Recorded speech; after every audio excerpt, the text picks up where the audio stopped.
Hey, welcome to Spartan Up Podcast. We are your grit and resiliency partners. We're here every Tuesday to rip you off the couch and send you out there to tackle the world. And other days of the week, we have experts come on with quick tips, tricks, teach you how to be bigger, faster, stronger, better. And who are we? Well, who are we? I've got my good friend Joe DeSena, CEO and founder of Spartan Race, beside me. We got Dr. Johnny, the one Johnny talking. Waite. Sephra's not with us right now on camera, but what we do have from our World Championships in Tahoe a little while back, at the ATP World Media Fest, Colonel Tim Nye, interviewed Anthony Trucks. So Tony Trucks, ex-NFL football player, incredible guy. So incredible. In fact, we've had him here before. Yeah. And he comes from, I can't even describe where he came from in his life. So wherever you are, when you hear this, you're going to reset what you think tough is. Yeah. His name should be Anthony Tough. Anthony Tough Trucks, right? yeah. But what does he do? He helps you what? Well, that's what I love about this, is the program he's developed that he explains in this, he very quickly identifies the gap between where you are and where you want to be and shows you how to close that quickly and deliberately. Really, really powerful stuff. So stay till the end, because at the end we're going to come back and we're going to highlight those nuggets that you should take away to apply to your own life.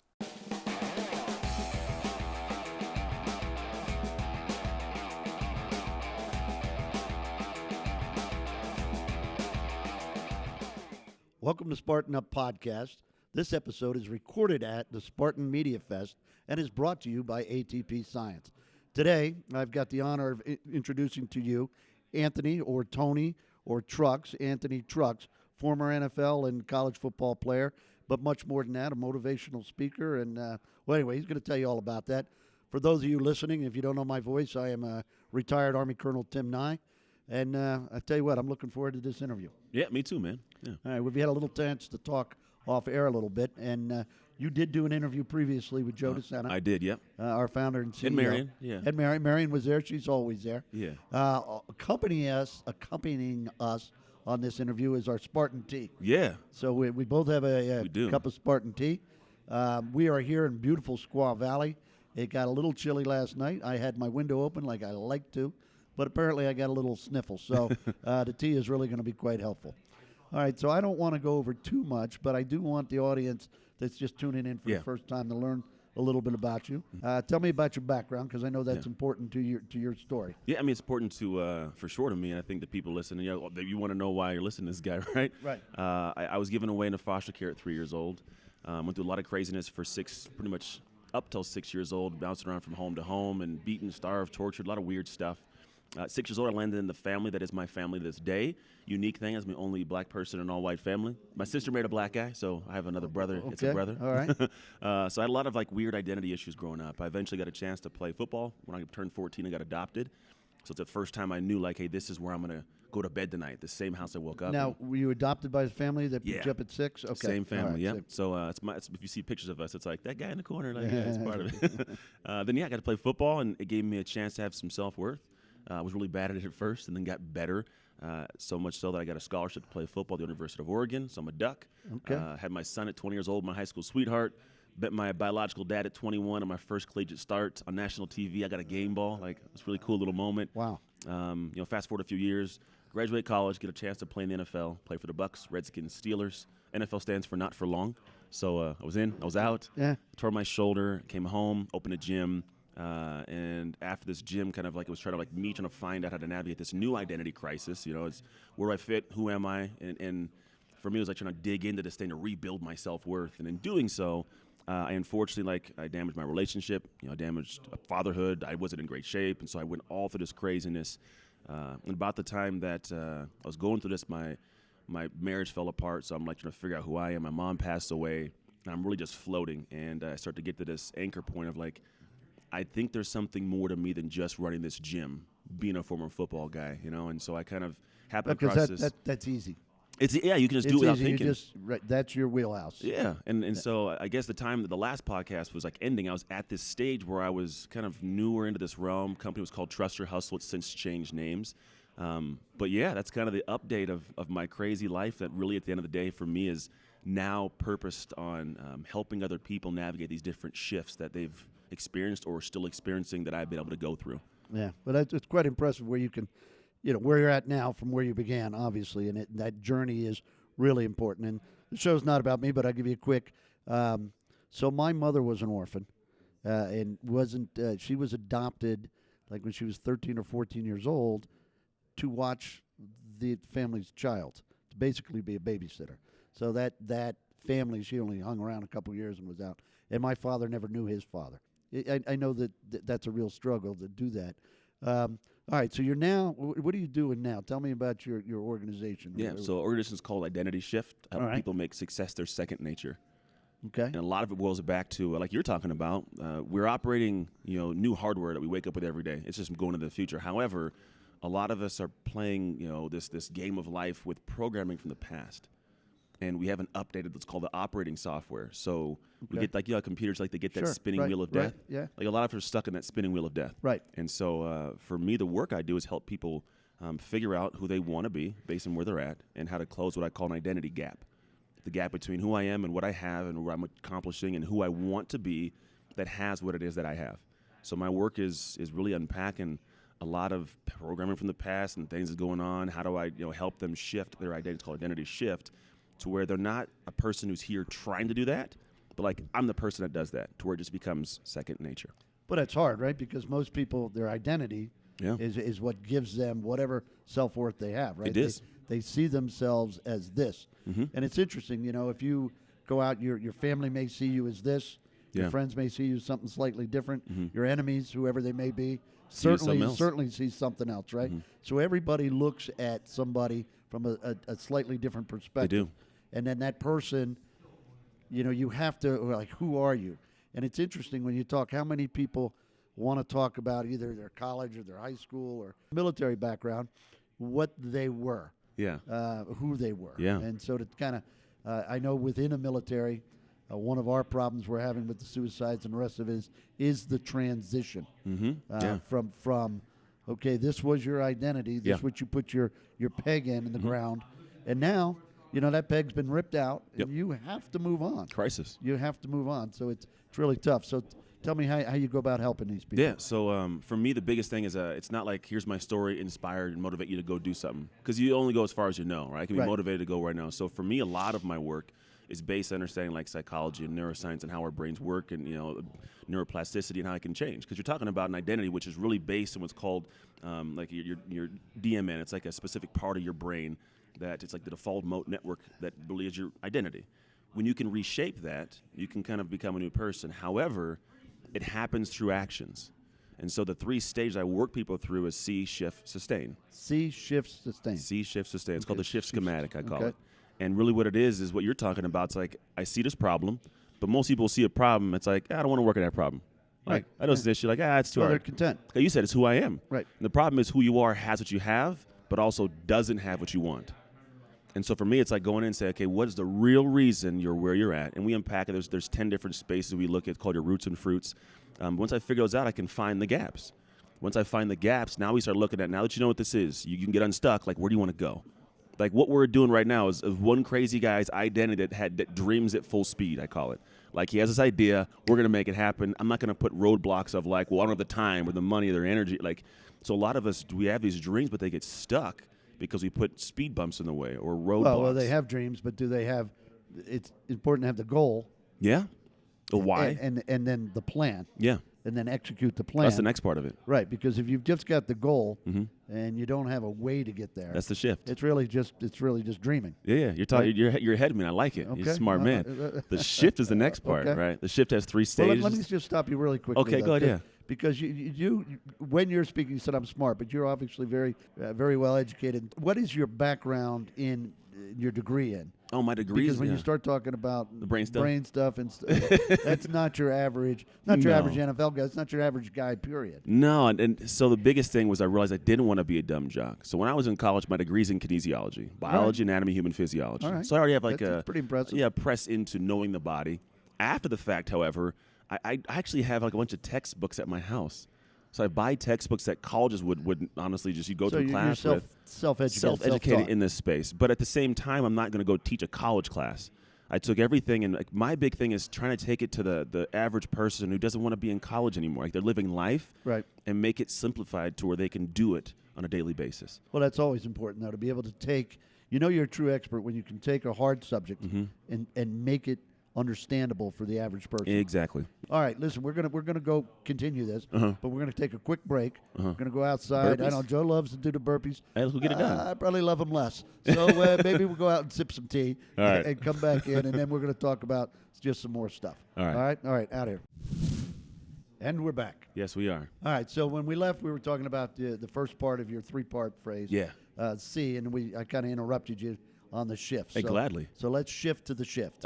See, look at that catch. Yeah, I like this, well, man. I'm trying to so, keep up. So the shift is the part where the work gets done. There's 3 stages. You're going to love this because you're a military guy. It's design, develop, deploy.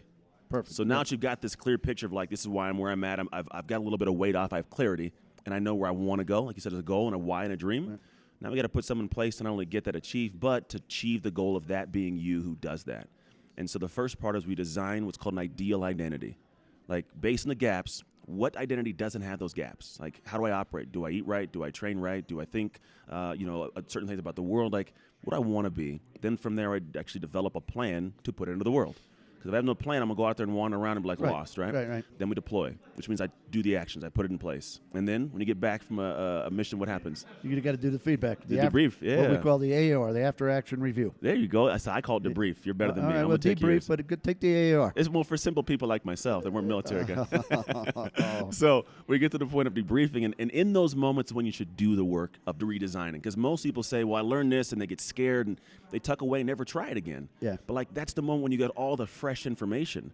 So we come back, I unpack it, now I design, redevelop, redeploy, and that's how you actually over time create the shift. All right, now let me ask you about your debrief / AAR. Yeah.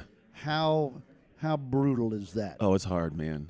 By design. Well, because you think about it, you just poured your heart out into making this program and plan you thought was going to be perfect, and then it wasn't. Right. And the thing is, we want this plan to be perfect. However, the perfection comes along the way. Like you have to perfect the process as you go through the process, right? And so a lot of us, we get to that point of like having to sit back and say, man, do I really want to be subjected to that kind of pain again? And if you want to grow, yes, you have to.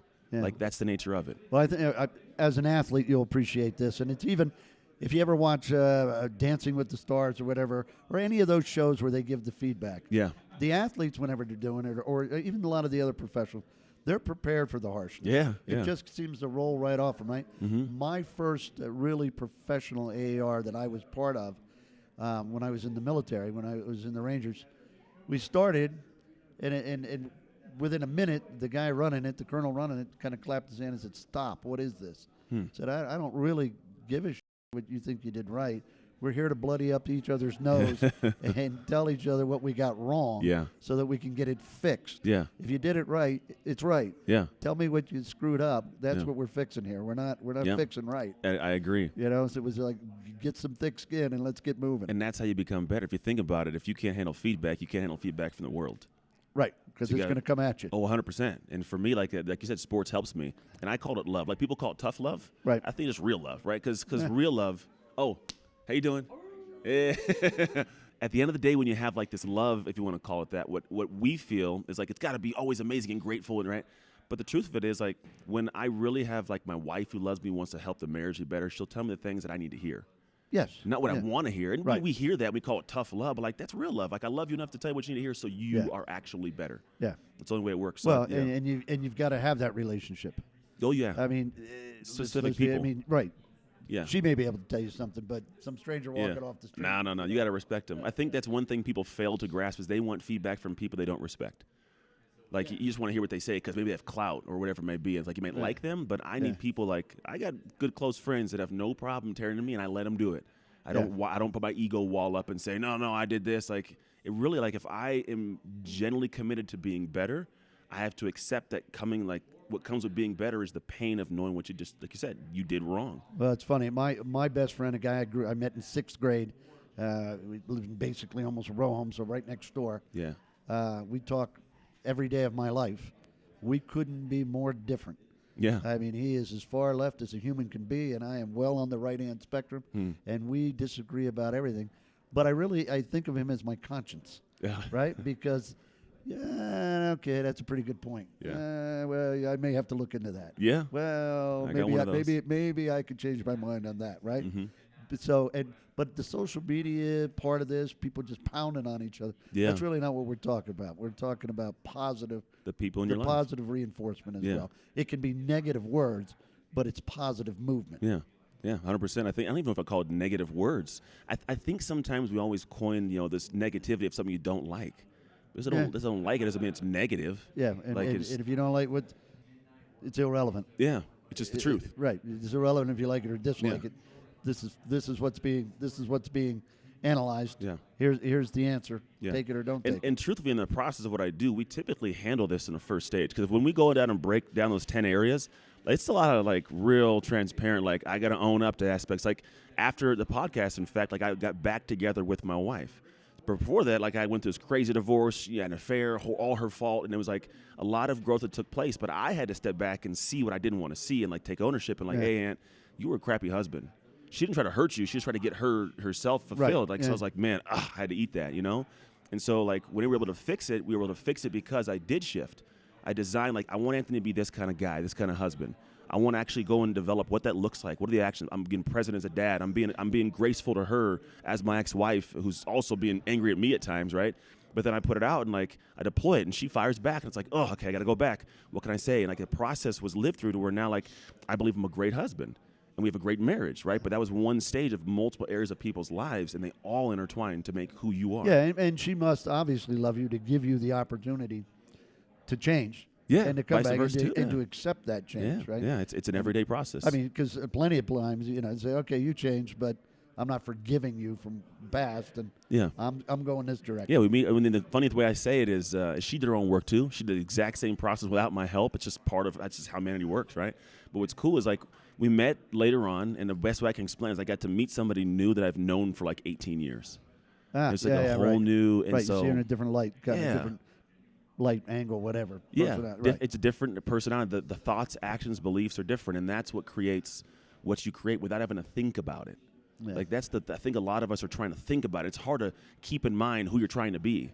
But if you just make it your natural, it's just who you flow, now success happens on autopilot. And it's not effortless, it's just easier mentally. But as you grow as well, and you'll know this because you're a public persona, you're in a position, public position or a position of leadership, it's kind of easy. I think it's easier to stay the person you're trying to be, because there's a lot of people around you making sure you don't misstep. And the responsibility of being the role model. Yeah. It makes it almost easier to stay in that lane. Yeah, because you got that personality got you there. Yeah, that identity got you there. And if you stray, you're letting others down. It's the responsibility of either fatherhood or being a husband or being the leader of team, organization, whatever. Which is exactly why I named it Shift instead of Change. I think we're ready to go to the third set. Okay, you ready? Yeah, I am. So the last part of the process after Shift is Sustain. Okay. So if you think about we talked about the programming, the software, right? There's always new technology, there's always new hardware. However, operating software's got to be kept up. And so the goal for Sustain is to drive, hive, and thrive. So the drive part is to make sure I'm still staying the course, right? Still doing the same work, because if not, you can slide back to your old ways. People try things, they slide. But so what do I do? What did I do to get up here that I continue to keep on doing? And where am I directing this new vehicle, right? Where am my life? Where am I going? And so for me, it's a matter of having a clear picture of I'm staying the course and setting new goals, new aspirations, going back and checking my new gaps, because the gap that you had is closed for where you're at. But maybe there's somewhere else you want to go. You've realized there's a new gap, right? So that's the drive portion. And then what I've realized, this is my own life, and I know you know this, with the military aspect, the hive, the group, the community, the people. And a lot of this work does get done by ourselves in some aspects with maybe one-on-one coach. But when my life is surrounded by great human beings, and I try to have a hive in, it's not close to me, but digitally, I can aspire to great things, because I think we rise to the expectations of our peer groups. Absolutely. And so if I have a peer group that's at a higher level when I'm in a different hive, I complete more. It's just what it is. And the last part of it is thriving. I want to thrive in life, physical, mental health, what I give back, really big on service at that point, because if you've done your life right, if you lived a life right to a certain point, you have great success. What I've found is that at a certain level, the only way I get that next tier of happiness is to help other people. Absolutely. I've had the success. I feel good. How do I get that next joy? It's man, seeing him win, seeing her win. Right. So that thrive portion is how am I thriving and helping the world thrive. Yeah. No, listen. I am right there with you. And I would ask you on the football teams that you were on, or any of the teams, I guess. You kind of know organizationally. Yeah. Those that have the winning culture. I mean, I can think of some teams right now in the NFL that just don't. That was just awesome. don't have it. I think in the military there are elite units that set a bar. Yeah. Here's the standard. You don't make the standard, you don't get in. Yep. And oh, by the way, okay, we're all in, we're all doing well. 6 months later, that standard just It goes up. It goes up, and Yeah. it continually goes up to where 80% of the group or whatever can maintain or get over it. Yeah. And then you just keep trying to rise it up, right? Everybody raises. Yeah, you have to. So I think it's always, and Joe DeSena talks about all the time that you are the product of your 5 closest friends. 100%. So if your 5 friends are alcoholics, Yeah. chances are you met them in You'll a be the bar. best alcoholic. Yeah. So it's very, very important to surround yourself with excellence, and within that, then people you can look up to. For me, it's always more important to be the guy trying to keep up with the group. Yeah. 100%. I like. Yes. I don't mind being the dumbest, slowest, whatever, as long as I'm trying to keep up. Yeah. Because then I know, hey, these people around me are really sharp, and Yeah. they know what's going on. That's where I'm at now, man. I think people are scared. So when I say get a new friend group or something, people Yeah. think like, where do I find them? They're not going to accept me. Yeah. But that's the thing is you got to go find them uncomfortably because you're going to have that feeling of discomfort while you try to climb to the top of the group. Yeah, I have 2 sisters, and my one sister would ask my other sister about dating. I mean, and this is where they're adults. Mm-hmm. And well, where do you find these men and everything? And I so wanted to say, I hope he's not listening. Well, they're not in the prisons. I mean, because the last 2 you were or dated, that's where they came from. And I think what you're saying is that people, this is the truth. I think the evil we know is better than the evil we don't. Yeah. Like I know this evil. I know this. I'm addicted to that struggle, and so there's a weird comfort in the dysfunction. But some people don't realize you don't need to have dysfunction. Find comfort without any of that. Right. And then there's not always evil in the world. Like there's another tier. And I also know when it comes to relationships that a lot of people the partner you choose is a barometer for how you hold your self-worth. Like if I feel like I'm a powerful, strong person, I'm not going to be with a weak-minded, not so great human. So when you start looking at the person that you're with, you're looking at yourself in a mirror a little bit. Yeah, no, it's interesting. We were talking the other day about this too. Again, background mostly in special operations in the military, and it's always amazing to me that is 90% men. But when you meet their wives or significant others, they are almost always very successful, very fit, very athletic, all of these things. Why? Because that's who, a successful man, a guy challenging himself. Yeah. That's the mate he's looking for. Exactly. Right? He's not looking for somebody who wants to sit and eat bonbons all day Yeah, on a exactly. couch. He wants somebody. He wants a partner. He wants somebody he can keep up with, somebody he can challenge him or push him. Yeah, I think it's also part of our identity to have that. It's absolutely. Whoever your partner is, it's part of who you are. Absolutely. And the third part of that, you're talking about the basically Thriving. giving back, thriving, the benevolence of it. Again, I'll tell you a quick story. In the military, you can tell an organization, again, when a young soldier says to his commander, hey, I like it here, but I want to go try out for the Green Berets. I want to go be a SEAL or whatever. Yeah. There are really 2 types of leaders. Those that say, great, we're going to support you, and then you're going to represent us. Mm-hmm. If your success is our success as an organization, Yeah. those are great leaders. Mm-hmm. You got the other guys that say, well, you're a traitor. You want to leave another team. You want to go to them. You don't like it here. No, you can't push me where I want to go. You can't, And so they hold you back. Yeah. And they actually kind of kick you out the door in the military. You actually get a written report. Oh, wow. They're always bad. Huh. Even though you're the best guy around, Yeah. they're going to on a piece of paper. Most people get it, know exactly what it was about, and throw it away. Yeah. It's not that important. But the guy feels the need to kick you on the way out. Yeah. Because he feels that you leaving and trying to push yourself harder somehow is a reflection Of how they are. how they are. Yeah. Yeah, and it's not really true. It's just interesting because in my head, it's you want people to be the best versions of themselves. So when they're trying to do that, why are they kicked down? Well, because maybe the guy knows you are the best guy I've got on my team. Yeah. Whatever that team is. Yeah. Why do you want to go somewhere else? I kind get of it. thing. That makes sense. I mean, I'm thinking of I apply that to football and sports. Right. My guy wants to leave my team, but I'm the same way. I want my guy to do well because he's a part of the team. He's not the team, Right. right? It's like the coaching tree kind of thing. Like, where did that guy come from? Oh, he was trained by that guy. He was trained by that guy. Yeah, it's all trickles back, man. Yeah, it's it does. all tides rise.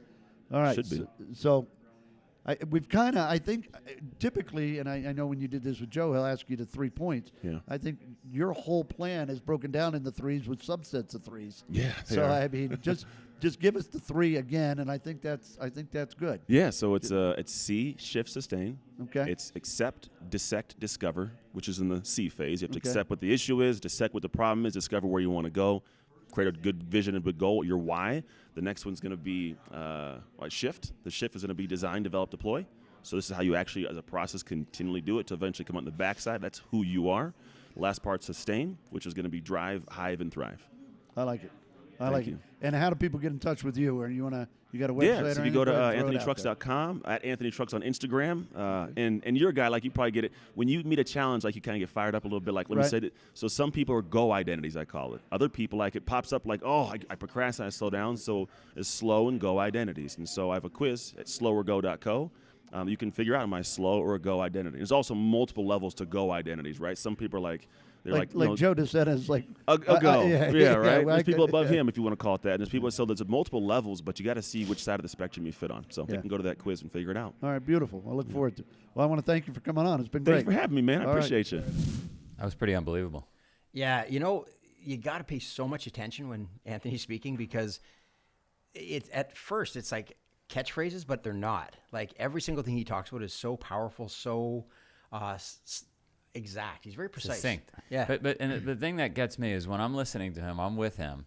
I'm saying to myself, I don't believe he grew up the way he grew up. He's so on it. Yeah. You know what I mean? You just you can't believe that somebody could pull themselves up by their bootstraps and get to where he's gotten. Yeah. Which is really a lesson for all of us. Like, For sure. Absolutely. Yeah. Right? There's no complaining, no saying, well, I didn't have this, or this guy had nothing. Yeah.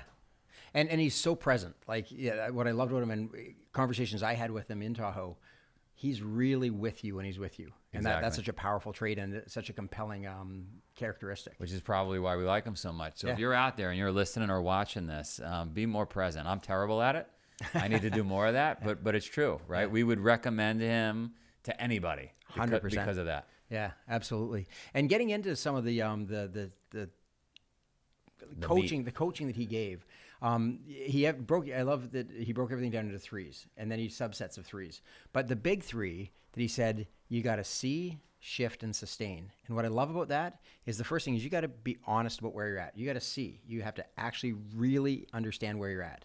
Then you got to shift. Identify what that shift is going to be. The gap.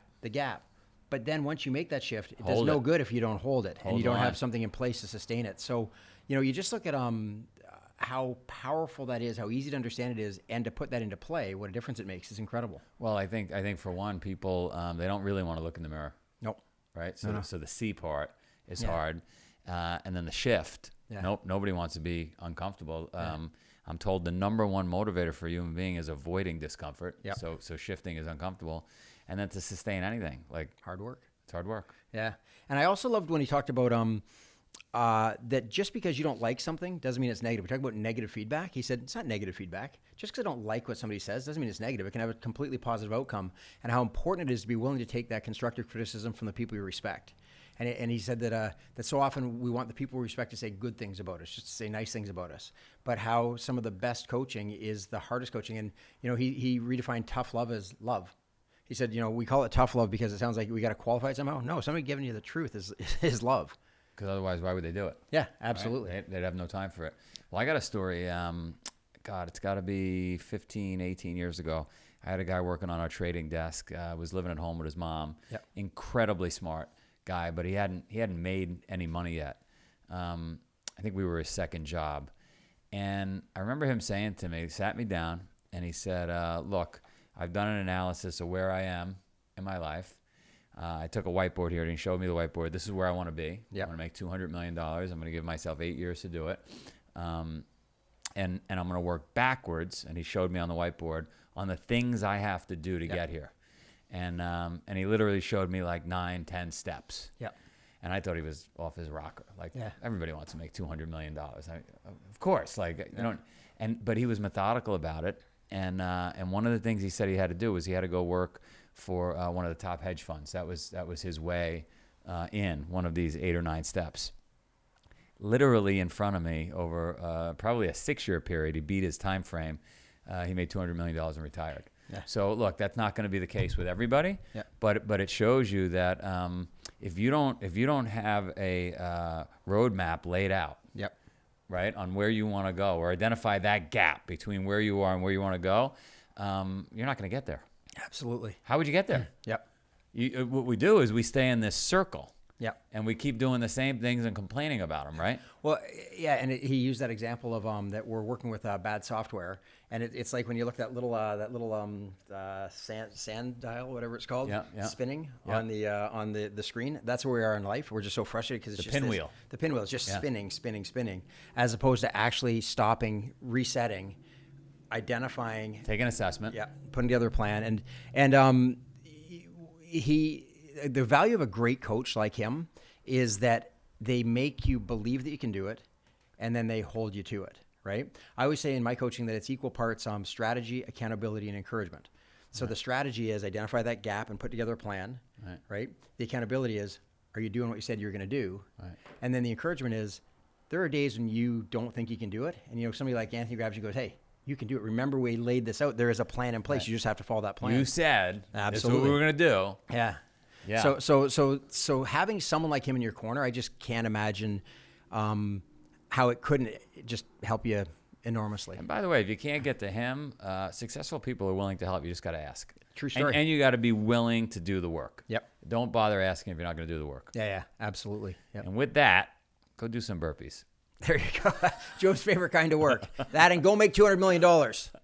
You got 6 years to do it, or don't watch this anymore.